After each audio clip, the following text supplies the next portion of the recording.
नमस्कार दर्शक बंधु आसतु आज आलोचना करवा ग्रह भाव फल यही क्रम आमे भार्गव अर्थात भृगुपुत्र से दैत्य गुरु शुक्रंक विषय आलोचना करवा। आपणकर लग्न कुंडली रे अर्थात आपणकर लग्न कुंडली जोटी एक लेखाई थाए बा लो लेखाई थाए आपण जानिबे से होची आपणकर लग्न। से लग्न रु क्रम जदि गणिकी जाउछंती जदि से लग्न रे ही अवस्थान करिछंती आज भृगुपुत्र से दैत्य गुरु शुक्रंकर लग्नस्थ फल भाव फल विषय आलोचना करवा। सर्वप्रथमे आपण जानी रखंतु जातक चक्र रे 12टी गृह बा भाव अछि एवं प्रत्येक भावरु आमे किछि शुभ अशुभ एवं गुण चरित्र लक्षण स्वभाव आमे सेठु विचार करिथाउ। तेबे लग्न कथा जदि विचार करिबा लग्न होउचे एक शक्ति केंद्र आपण कहया जाई परिबो जातक कुंडली रे बा से जातकर व्यक्ति विशेषर शक्ति क्षेत्र कहा जाई परिबो। से लग्न एवं लग्नाधिपति निश्चित जातक को जीवन रे अनेकांश रे शुभ अशुभ भोग करेबारे सक्षम होइथांती। तांकर गुण चरित्र स्वभाव मध्य से अनुसार परिप्रकाश पाइताए से तांकर स्वभाव रे। लग्न होउची जातकर व्यक्तित्वर पराक्रम विचार करिथाए। तार व्यक्तित्वर पराक्रम विषय आमे से लग्न रु विचार करिथाउ। कार्य करिवार दक्षता कैपेसिटी एवं तार चरित्र स्वभाव लक्षण से लग्न रु आमे विचार करिथाउ। जेतेबेले भृगुपुत्र शुक्र दैत्य गुरु से लग्न स्थान रे अवस्थान करिछंती ए मध्य होउचंती एक शुभ ग्रह शुक्र दैत्य गुरु हेले मध्य निश्चित जेतेबेले जातक रे शुक्र लग्नस्थ होउछंती निश्चित जातक को अनेकांश रे विद्यावान गुणी एवं गुरुपदवाच्य शक्ति प्रदान करिथांती। से विभिन्न क्षेत्र रे तांकर मान मर्यादा वृद्धि घटी थाए। विशेष करी तंत्र मंत्र जंत्र विद्या रे निपुण होइथांती सही प्रकार जातक एवं तांकर आग्रह मध्य सही प्रकार थाए एवं तांक पाखरे से किछि ऐश्वरिक शक्ति निश्चित से माने तांकर साधना बल रे से प्राप्त करिवार सक्षम हेइथांती। शुक्र जेतेबेले लग्न रे अवस्थान करिथांती शुक्र जेतेबेले लग्न रे अवस्थान करंती शुक्र होउचंती आपण सर्वप्रथमे जानि रखंतु शुक्रंकर गुण स्वभाव चरित्र लक्षण। शुक्र ग्रह होउचंती दैत्य गुरु जहाँकि से विशेष करी अन्याय एवं अधर्म मार्ग रे काम करुथिबा व्यक्ति विशेष माननकु से सहाय करिया पई सदा सर्वदा तांकर मन तत्पर थाए। जेमिति संसार रे जने किछि क्षति करिया पई चाहूची ताको ही से सहाय्य करिया पई सक्षम रहे जातकर स्वभाव मध्य से रहिबो। शुक्र होउचंती दाम्पत्य जीवनर कारक अज बल वृद्धिर कारक मध्य होइथांती। से शुक्र निश्चित लग्न रे थिले जातक बलवान होइथाए सौंदर्य मुखमंडल होइथाए तांकर पराक्रमर अजसी तेजसा अज एवं तेज प्रकाश पाई थाए तांकर सेई व्यक्तित्वर शरीर रु। निश्चित लग्न रे जेतेबेले शुक्र रहउचंती से विवाह क्षेत्र रे जातक को उत्तम पत्नी प्राप्त करे बा सहित सुख भोग मध्य करैथांती। तेबे शुक्र लग्न रे थिले निश्चित से अन्य स्त्री मानक प्रति तांकर दुर्बलता प्रकाश पाई थाए। निजर जेते सुंदर पत्नी थिले मध्य से अन्य स्त्री मानक संस्पर्श रे रहिबा तांक सहित संपर्क रखिबा एवं तांक सहित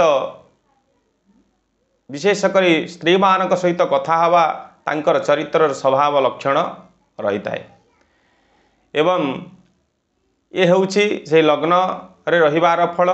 शुक्र तेबे देखिबे आपण सर्वप्रथमे शुक्र लग्न रे रहिचंती एवं से लग्नाधिपति से लग्न घरर मालिक केउ अवस्था अछंती जदि लग्नाधिपति बलवान अवस्था अछंती उच्चस्थ मित्र गृहस्थ शुभ ग्रहमानंकर दृष्टि मित्र ग्रहमानंकर दृष्टि बा मित्र मानंक गृहरे जदि से लग्नाधिपति रहिचंती तेबे निश्चित जातक अधिक शुभफल प्राप्त करिथाए लग्नस्थ शुक्र जदि रहुचंती। एवं शुक्र को देखिए शुक्र मध्य को अवस्था अछंती बलवान अवस्था अछंती ना दुर्बल अवस्था अछंती। जेपरिक शुक्र जेतेबेले तांकर उच्च क्षेत्र मीन राशि रे जेतेबेले रहुचंती लग्नस्थ होइकि निश्चित शुक्र सर्वश्रेष्ठ शुभफल प्रदान करिथांती। एवं मित्र मानंक क्षेत्र रे जेपरि शुक्रंकर मित्र होउचंती बुध एवं शनि मंगल होउचंती तांको पई सम ग्रह सेई बुद्धंक क्षेत्र रे बा शनिंक क्षेत्र रे जेतेबेले शुक्र रहुचंती बा मंगलंक क्षेत्र जदि देखिबा तांकर मेष राशि रे रहुचंती बिछा राशि रे एते शुभफल प्रदान करि नथांती। जदि मेष राशि क्षेत्र रे रहुचंती शुक्र निश्चित ये मध्य जातक पई एक अति शुभ सूचना। शुक्र जातक को मान धन जश एवं उत्तम पत्नी सुख संतान सुख एवं विभिन्न प्रकार विद्या जेमिति गुप्त विद्या रिसर्च यही सब क्षेत्र में तांकर सर्वश्रेष्ठ शुभफल से जातक को शुभफल प्रदान करिथांती।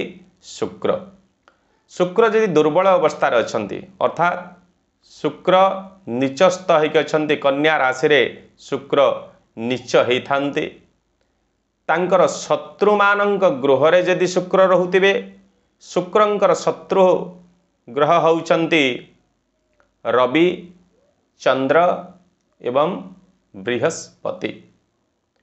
से रविचंद्र बृहस्पति का क्षेत्र रे यदि शुक्र लग्नस्थ होइछंती बा सेई क्षेत्र रे तांको शत्रु क्षेत्र रे शुक्र रहिचंती बा तांकर शत्रु ग्रह मानकर दृष्टि रे रहिचंती एही प्रकार क्षेत्र रे पाप कर्तरी जगह यदि पीड़ित रहुतिब लग्नाधिपति यही प्रकार अवस्था रे दुर्बल शुक्र निश्चित जातक को विभिन्न प्रकार हानि करिथांती। जेपरिक दाम्पत्य जीवनर सुख भोग से करि पारि नथांती तांकर चारित्रिक दोष रहिताए विभिन्न स्त्री मानक सहित मिसिबा तांक सहित संपर्क स्थापन करिबा एवं तांकर धन नष्ट होबा एवं मान नष्ट होबा मध्य स्वभाव प्रकाश पाई थाए। एवं जदि तांकर मित्र क्षेत्रस्थ होउचंती निश्चित जातक को दाम्पत्य जीवन क्षेत्र में शुभफल यदि अशुभ अवस्था रे रहुचंती शुक्र निश्चित तांकर जीवन रे मान धन जशर हानि होइताए चरित्र दोष रहिताए यौन संबंधी रोग सृष्टि होइताए एवं से स्त्री मानक द्वारा शोषित होइथांती ब्लैकमेलिंग रे शिकार होइथांती एवं तांकर जीवन रे सेई चरित्र हानि दोष सदासर्वदा तांक सहित लागिकी रहिताए जहाँकि तांक जीवन रे दाम्पत्य सुख पारिवारिक सुख स्त्री सहित मतांतर मनांतर यही प्रकार विभिन्न प्रकार असुविधार सम्मुखीन होइथांती जेतेबेले शुक्र दुर्बल अवस्था रे रहुचंती। निश्चित यदि शुभ अवस्था रे रहुचंती आपण जानि रखंतु शुक्र जातक को अनेकांश रे शुभफल प्रदान करिथांती जहाँकि तांकर जीवन रे ऐश्वर्य भोग मध्य जीवन रे करिथांती विभिन्न प्रकार सुख ऐश्वर्य भोग एवं तांकर विशेषकर कला क्षेत्र रे नृत्य क्षेत्र रे से अग्रगण्य होइथांती एक उत्तम कलाकार मध्य श्रेष्ठ कलाकार होइथांती समाज रे प्रतिष्ठित होइथांती एवं विभिन्न प्रकार नृत्य गीतर तांकर प्रिय रहिताए अभिनय क्षेत्र में प्रिय रही है एवं से क्षेत्र में मध्य से सफलता प्राप्त करिथांती यदि शुभ अवस्था बृहस्पति रहउचंती यदि अशुभ अवस्था रहउचंती से क्षेत्र में गले मध्य तांकर एते उन्नति हेई नथाए किंतु से कला सहित जोड़ी होगी थांती किंतु तांकर जीवन में से जति सफलता प्राप्त करने कथा प्राप्त करि पारि नथांती यदि अशुभ अवस्था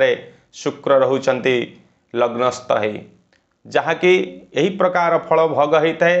आपण लग्न कुंडली निजर देखंतु बा अन्य मानकर देखंतु देखिले यही दिग प्रति निश्चित आपण ध्यान देबे तेबे आपण जानि परिबे लग्नस्थ शुक्र जातक को कौन शुभ अशुभ फल प्रदान करुछंती।